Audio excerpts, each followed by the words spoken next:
So I got this comment last night, and I don't really have an answer for them, but I will say that I don't believe there's a connection between orthodoxy and metal. I believe that there is a connection between certain minds in that subgenre, and they like the Orthodox monastic aesthetic.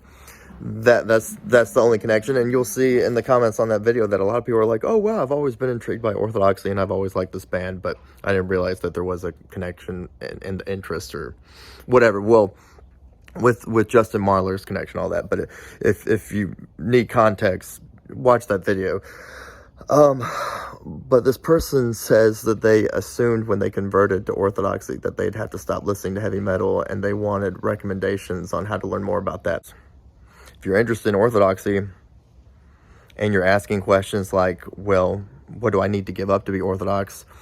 I think that shows a real sensitivity and willingness to submit, which are all things that are essential to converting. So good for you to ask those questions.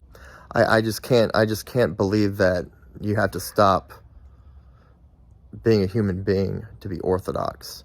I think that's a great question to ask, but I'm making this video because I don't know the answer. I do know that that has been the biggest struggle in my conversion. I wish that you do find success in an answer to your question. But in the meantime, if you're happy listening to metal, then do it. If you put meaning onto something and you think you're supposed to not like metal, but you still desire to listen to it, then yeah, you might feel that schizophrenic pulling back and forth, I'm trying to be two different people at the same time kind of phenomenon, and that's terrible.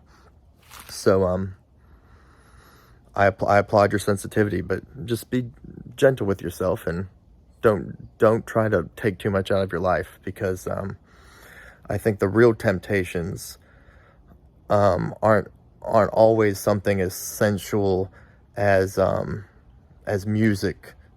Great question, dude. I don't have an answer for you. All I can say is anticipate pain and suffering, and be willing to forgive the Orthodox people that you're going to meet.